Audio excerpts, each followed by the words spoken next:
New comic book day, guys. I'm about to go inside the comic book store and pick out those comic books. But until I get back, I want you guys to put in the comments below what you think about the first episode of Mandalorian. Now that Disney Plus is finally up, and at least on my end it's running, I watched that first episode, and the ending of it was outstanding. And the cliffhanger was mind-blowing. So guys, tell me in those comments below. I'm going to pick up those comics. I'll see you in a little bit.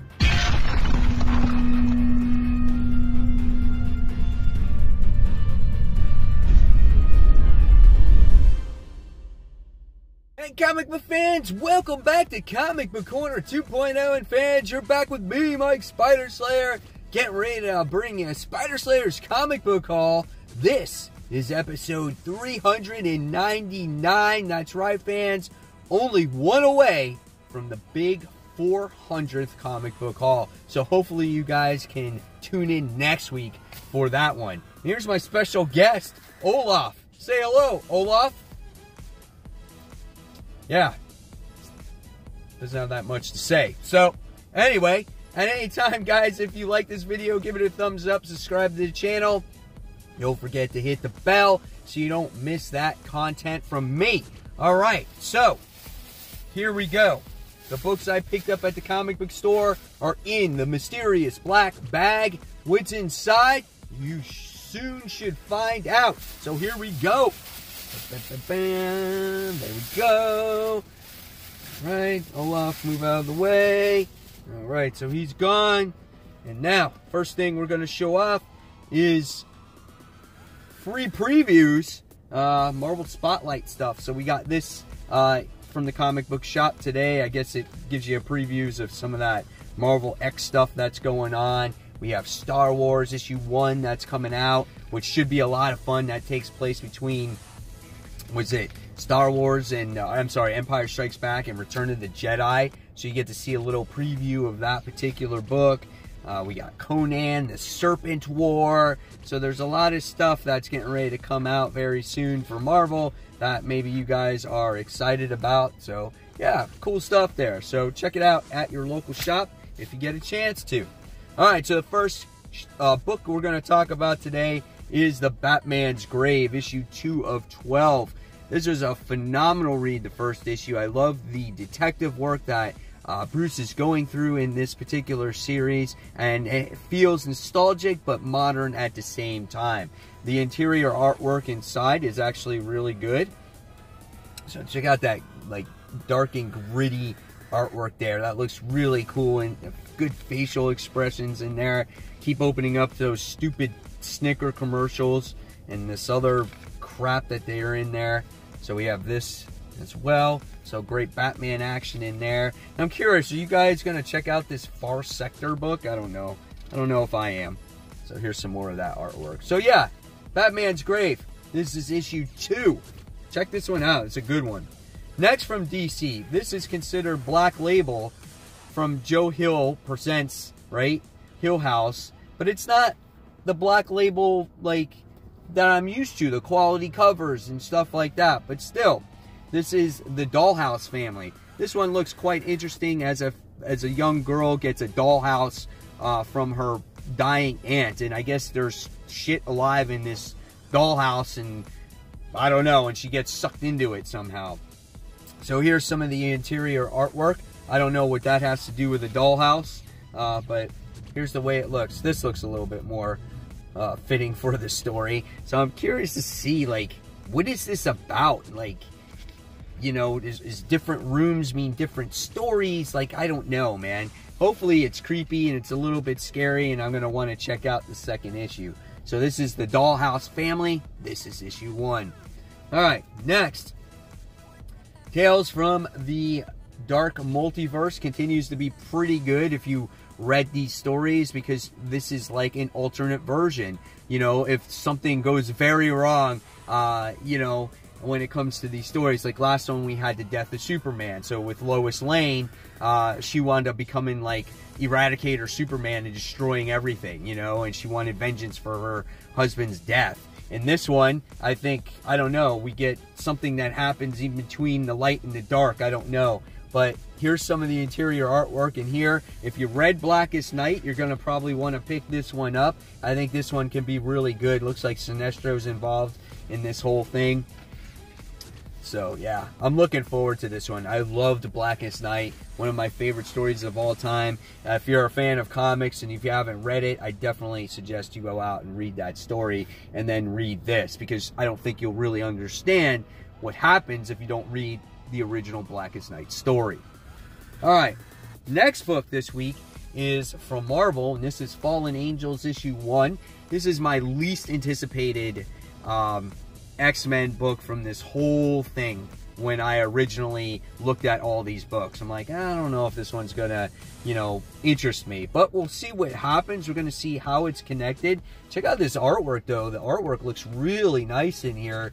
It's like this photorealistic art, but it looks good, and I like it actually better than the New Mutants artwork, because the New Mutants artwork was very poor in my opinion. It just didn't fit the book.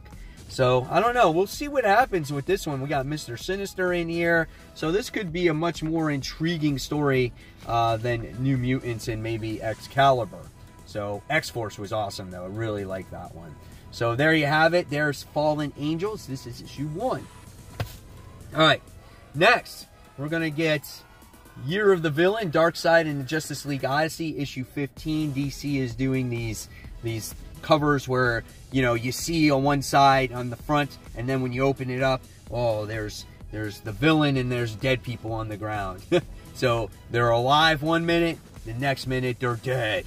So that's what happened. So these covers have been flying off the shelves. I think the Catwoman one was a real popular one this week as well. I think the Wonder Woman one was really cool. But Justice League Odyssey is all right. We get to see Jessica Cruz trying to pit against Darkseid to get her friends back. You know, they're possessed. They're like the new gods now.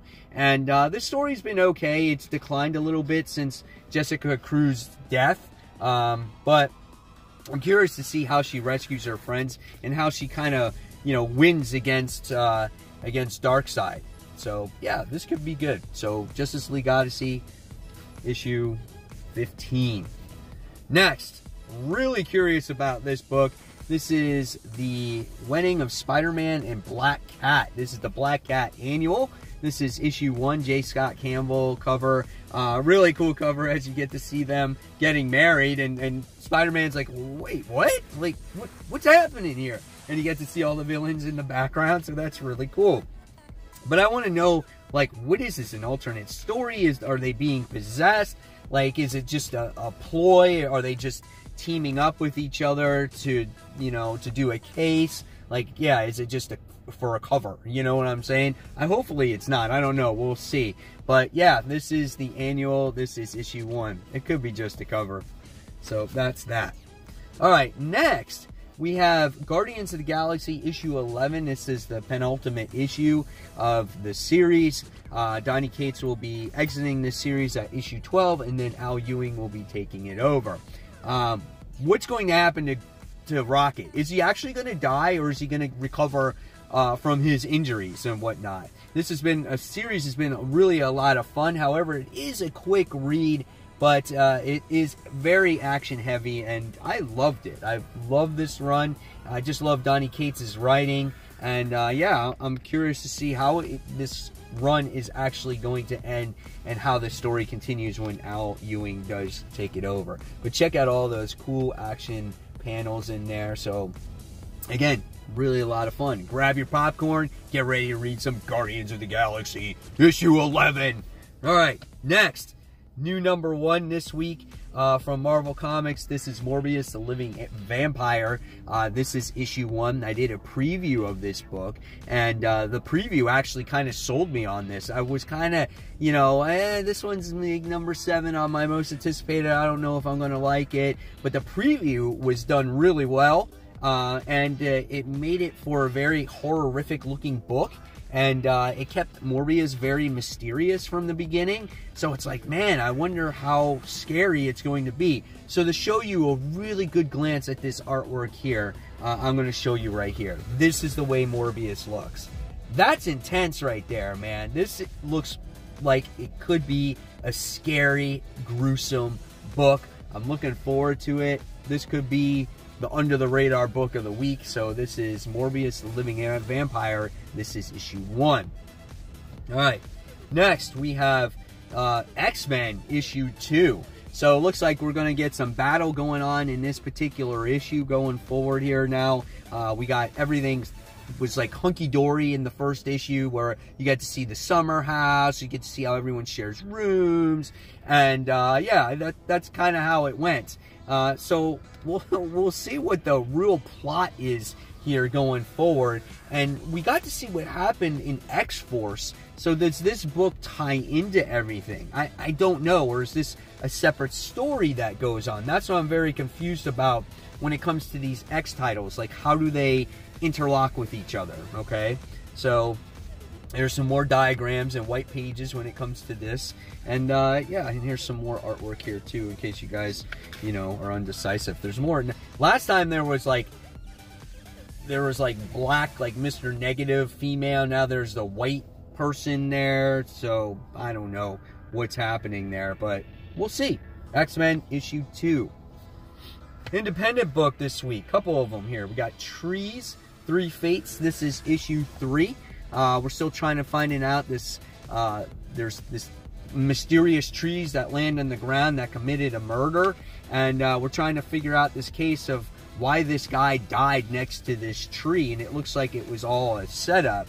And you get to dive a little deeper into the sheriff's history on her boyfriend, on how she met him and stuff like that. So this has been an interesting book as well. Very mysterious, you know, unsolved mysteries type of book. And what the hell are these trees, man? I really want to know. Like, what are the trees? Where do they come from? Why are they here? Like, I want to know that story. It's so mysterious. So, Trees, Three Fates, issue 3. And I don't know if we'll ever find out what the trees are. That could be part of the appeal to the book. Alright, another independent book. This is Family Tree. This is issue 1. This one is written by Jeff Lemire. So there's this girl, she freaking turns into a tree. Like, how does she turn into a tree? Why does she turn into a tree? Right? I'm very curious on that whole thing, right? And so, like, she starts off with this rash. Like, you can see it right there. Okay? She's got this rash, and she's, like, slowly turning into this thing. You know? And who do you see as a doctor if this is happening to you? And why is this happening to you? Artwork looks pretty good. So, very intriguing looking story. I had to pick this one up. I saw a preview for it, and I'm like, yeah, this looks pretty cool. So, this is Family Tree. This is issue 1. Yeah. Oh, shit. My hair is turning into a branch. It's rooting out. Alright, next, what do we got? 7 Days, issue 2. This one's written by Gail Simone. First issue was done really well. We have this universe of heroes where there's this entity that has come and entered the Earth, and they have 7 days to live. And now we're on day 2. And one of the heroes already got killed in the very first issue. The artwork is pretty good in this book. And it's a cool story, you know? And our heroes here are trying to unravel, like, why is this thing here? And what do we have to do to stop it? So here's some more of the artwork here. And it's this world's version of, like, Flash and Superman and all these strong characters and whatnot. But still, it's cool. It's fun. Gail Simone wrote it. So if you guys are a fan of Gail Simone, check it out. It's done by Lion Forge. All right, so... And then last but not least, when we talk about the variant covers this week, the only book I wound up picking up for a variant was Morbius the Living Vampire. This one, I thought this looked awesome. This is something that you would see like on a movie set or a movie poster. Really nice. Morbius just has his back standing to you. The light post, you know, gently shining on him, you know, the light. And then he's got these wings. And, like, I wonder if he transforms into that in the book as well. So, yeah, I'm very excited about this book. I'm looking forward to it. And a cool variant cover. So, that's all I have for you guys this week. It's a very light week for me because I'm gearing up for that 400th comic book haul. So, guys, hopefully you enjoyed the haul this week. As always, put what you picked up in the comments below, which books you're looking forward to reading the most. And fans, as always, don't forget to hit that bell, like, subscribe, do all that cool crap. And fans, you've been watching Comic Book Corner 2.0. Enjoy your week, fans. See you soon. Bye.